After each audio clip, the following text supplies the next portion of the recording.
that I may know him, building up one another.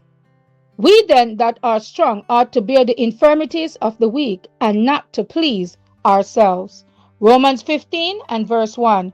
God does not want us to place ourselves upon the judgment seat and judge each other. When we see errors in others, let us remember that we have faults graver, perhaps in the sight of God, than the fault we condemn in our brother. Instead of publishing his defects, ask God to bless him and to help him to overcome his error. Christ will approve of this spirit and action and will open the way for you to speak a word of wisdom that will impart strength and help to him who is weak in the faith. The work of building one another up in the most holy faith is a blessed work, but the work of tearing down is a work full of bitterness and sorrow. Christ identifies himself with his suffering children, for he says, "Inasmuch as he have done it unto one of the least of these my brethren, he have done it unto me." Matthew 25, verse 40.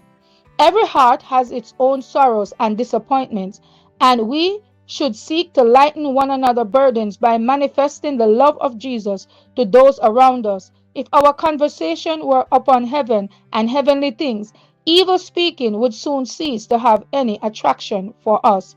Instead of finding fault with others, let us be critical with ourselves. The question with each one of us should be, is my heart right before God?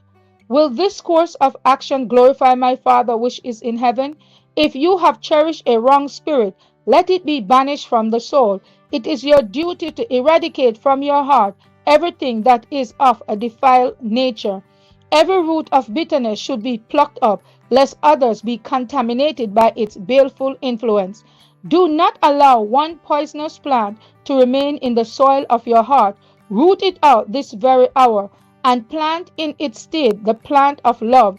Let Jesus be enshrined in the soul. Christ is our example. He went about doing good. He lived to bless others, loved, beautified, and ennobled all his actions. And we are commanded to follow in his steps. That I may know him. June 30th.